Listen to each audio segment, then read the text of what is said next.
Hey guys, this is Malawak, and today we're going to be talking about something pretty topical, pretty timely, pretty shitty. We're going to be talking about Planeswalkers and basically their design problems and the really bad stuff that they've been doing with them recently. So let's get to it. All right. So really, these are the two guys that have been causing all sorts of issues pretty much all over the place. OKO being a problem in every format. Um, really just, I guess maybe just Pioneer, and then of course Standard, really. 69% of the last Mythic Championship were OKO decks. It's kind of a level of dominance that's not seen pretty much ever, really. Um, yeah, it's a little bit different because back in the day there was certainly, obviously, like if we're looking at stuff that's broken, OKO can't really hold a candle to something like Academy or Skullclamp, but therein lies the rub. If we have to compare like OKO to stuff like, oh, it's not as bad as Academy or Skullclamp, you know shit's gone fucked up. Tits up, right? Like that's not no, you just don't randomly compare cards to stuff that's totally busted like that. So something's definitely gone really wrong here, right? And Ren 6 was clearly way too pushed. Even R&D admitted that obviously, yeah, we printed Tibalt a 2 mana, but we made him basically bad on purpose because we weren't sure how good it was going to be, figured it might be a problem, and then they make this fucking thing. It's like, okay, yeah, red green definitely is a color combination that needs a lot of love, although I guess they did get Cinder Vines recently, so I guess that's something, right? Cinder Vines is pretty sweet. Slightly off topic, I'd kill for a red green abrupt decay ish thing, right? Like a abrupt decay that kills a thing and shocks them or something, or bolts them. Ooh, I love red green. That'd be good. That'd be good. But anyways, Ren 6 way too pushed. The fact that you can put it up to out of bolt range immediately, that you don't have to build around it, that's a big problem for both these guys. Um, obviously, just return your wasteland, just return your fetch land, your horizon land, your cycling land.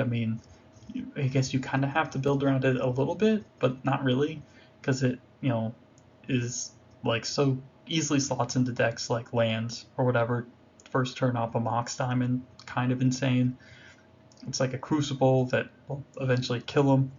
Um, it deals with stuff like uh, Mother Runes and Thalia and all sorts of other one drops. You can kill Goblin Lackey with it, which is pretty nice. Especially lands can sometimes have issues with that deck. So yeah, it does everything. But the real issue is that it's mostly Ren 6 and the Rug Delver decks. That's sort of a separate legacy issue because like Ren 6 and like the Maverick style decks or the uh, Dark Depths decks. That's kind of something else completely. But this card is clearly way too um, good. In that it just does everything for 2 mana.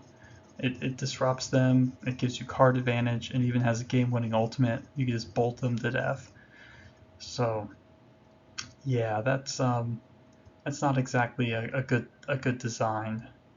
But that also has a lot to do, like I said, with legacy sort of foundational, the way the format's set up with the fetch lands and the brainstorms and ponders and all that other BS. Um, but let me try and crystallize my argument in a better way.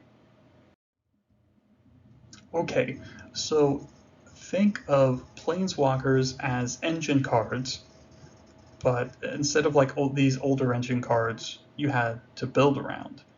Um, so, for example, obviously survival, you needed like 20 plus creatures at least to build around it. Necro, you need to be in black. You need to play stuff like Dark Ritual and whatnot. You need to play stuff like Spinning Darkness, at least the classical Necropotence decks. So you had um, deck building constraints, and obviously you couldn't play stuff like anything that made you lose too much life. Obviously has negative synergy with Necropotence that can cause issues. Life from Loam, of course, and decks like Lands or Aggro Loam or whatever, and Extended or Legacy or whatnot, or Vintage now with Fast Bond. These decks require you to play a bunch of lands, and something like Astral Slide from like the old standard required you to play a bunch of cycling cards, cycling lanes, and all sorts of other stuff like that. So these created interesting archetypes, even though they might have been broken.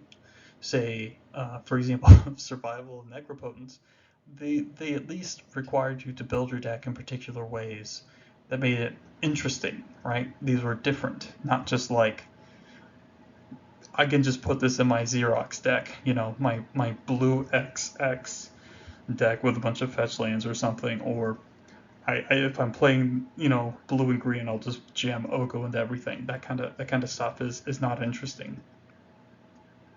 So yeah, so if we think about Planeswalkers as engine cards, then we can start to think a way about like why they're too good, and I can do that very easily.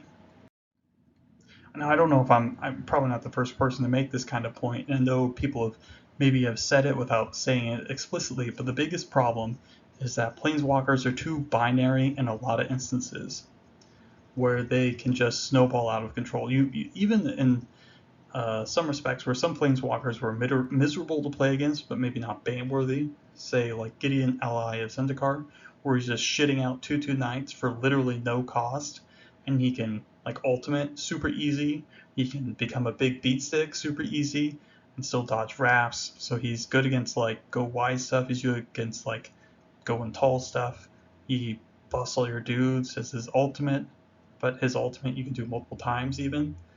I mean, he just sort of does everything, but at least he's more of a fair card. For something like Jace, you just play it, activate it, and say you brainstorm, and then they bolt it. You lose. You're playing a 4-mana brainstorm sorcery speed. That's not very good. Say you play it though, and then you +2 it or whatever, and you look at the top card to land. Like fine, keep it. Then you untap with it, and that's when it starts all going downhill, and it starts snowballing out of control. And that's the issue, is that sometimes they just do too much, or they kind of do nothing. And so they tend to seem to keep pushing them and making them do more and more things and cost less and less mana.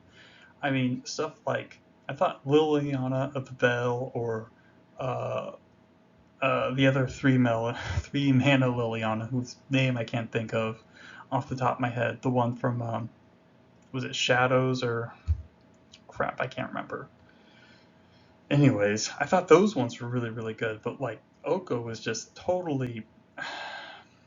It's not like you play it for 3 mana. It's not vulnerable to go wide stuff because it starts out. You can jam it on turn 2 off your Gilded Goose. It's not like they obviously have obvious synergy, right? Even though they already know how dangerous these 1-mana accelerants are when the answers are so fucking garbage in standard.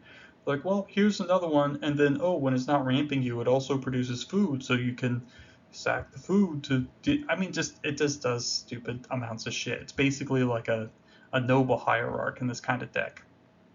Provides so much extra value other than just being a 1-mana accelerant. So you play your OKO on turn 2, not vulnerable to go wide or creature swarm strategies. And then also, if they try and go over the top of it, fuck you, you have an elk now. They try and disrupt you, play some big artifact. No, just kidding, that's an elk now too.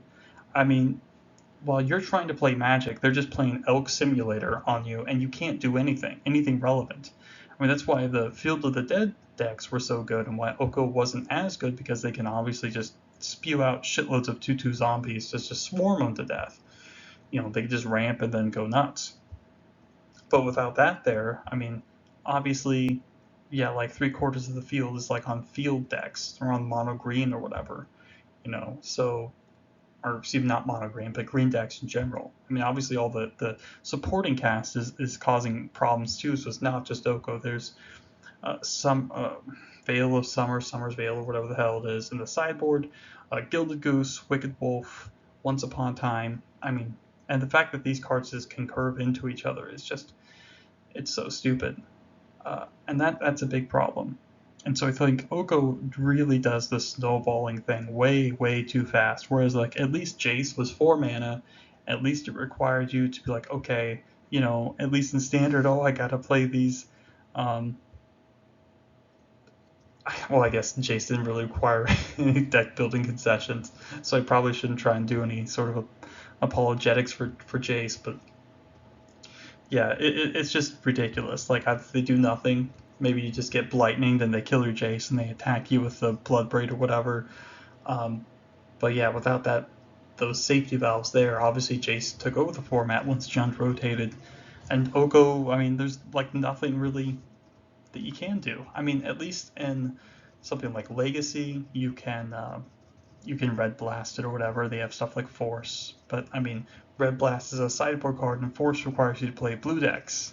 Noko's already blue, so it only sort of is a rich get richer situation. But that is again also kind of like another Legacy problem where blue just being able to do anything, have all the consistency tools, all the really cheap interaction, and also being able to fill up your graveyard is very good for things like Gurmag Angler and Tarmogoyf and all sorts of other things. But obviously OKO is totally over the line for like a Planeswalker. It certainly will get banned in Standard tomorrow, right? Since this is Sunday. I think it's tomorrow. Monday is the banned or restricted announcement. Maybe in Pioneer. I don't know. It's doing really well in the Simic Urza decks, the blue-green Urza decks in Modern.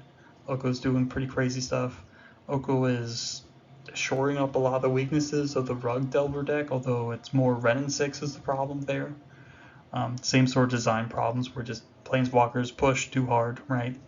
And then obviously it's even doing good stuff in Vintage where, like in the Oath decks, you can turn their Moxes into Elk or whatever, or even you could turn your own Moxes, of course, into Elk to beat down or whatever. So, but you turn their Mox into an Elk and then triggers your Oath, of course, and then yeah, so you don't have to have the Forbidden Orchard to go off that way. So that's pretty sweet. But OKO just does too much for too little.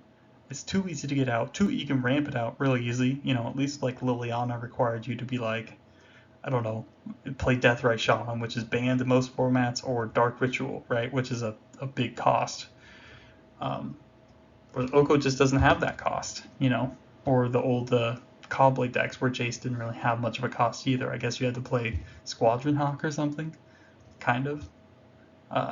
Yeah, so that's a big issue. Is Planeswalkers are too binary, and of course, I don't remember if I mentioned this, but the removal for Planeswalkers just isn't there. Again, in older formats, not as much of an issue, especially like you have stuff like Abrupt Decay, like a lot of the Depths decks will play Abrupt Decay, or any of the other black-green X things will play Decay, and obviously Decay cleanly answers Ren and OKO, which is pretty nice.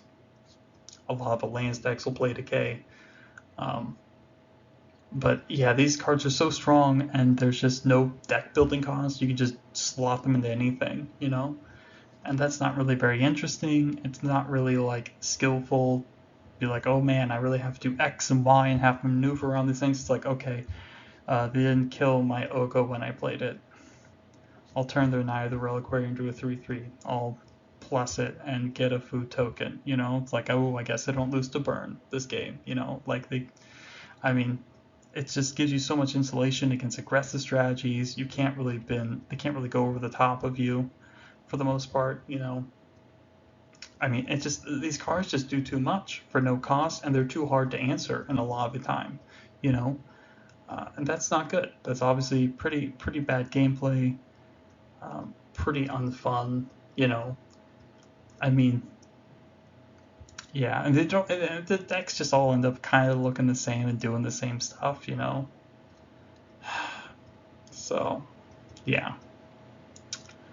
Anyways, that's pretty much it. Pretty frustrating. I guess we'll just keep seeing them do this stuff. Play design's obviously like too busy jacking each other off and printing, like Vraska's Contempt at 4 mana, or like Murderous Rider at 3 mana, or whatever, as rares, really good.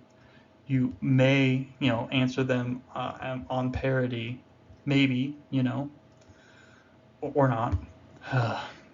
That's it's pretty shit. I mean, it's been this way really ever since they took Counterspell out of 8th edition, where they really started dialing back the answers, where even Duress wasn't even available a lot of the time.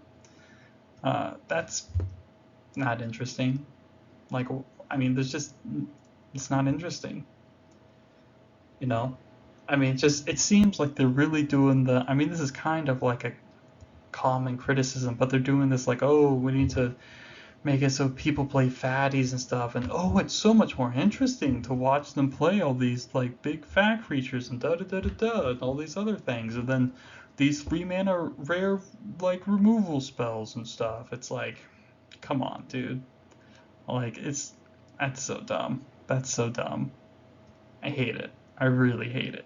You know, like Bedevil, like Elder Spell, like, oh yeah, sure, these kill planeswalkers, sort of, but there's real costs, real mana costs to playing them. I mean, we don't have any cheap sort of like Swords to Plowshares kind of 1 or 2 mana answers. 2 mana would be fine too.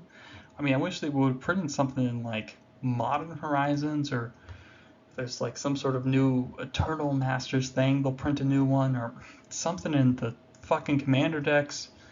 I mean, for fuck's sake, just print a new answer card in the Commander decks. Still fucking True Name Nemesis every other time. All right, I'm done. I'm annoyed enough as is. So, in conclusion, like, fuck Planeswalkers. They're boring for the most part. I just they're just they're just stupid. They're kind of brainless. Just pushing like cards like super hard. It's just like, why? It's not interesting. Some formats can handle it. Maybe Legacy can handle something like Ren and 6. Certainly OKO, I think. But I don't think it makes the format better. I don't think the format's better with stuff like Gristlebrand in it, in Legacy. But whatever. It is what it is, I guess. So, anyways, thanks for stopping by, guys. I hope you learned something new. Or if not, you're also pissed off just like me. But fuck OKO. Fuck boring standard. Fuck arena being boring and dumb. And then also have a nice day. Bye bye.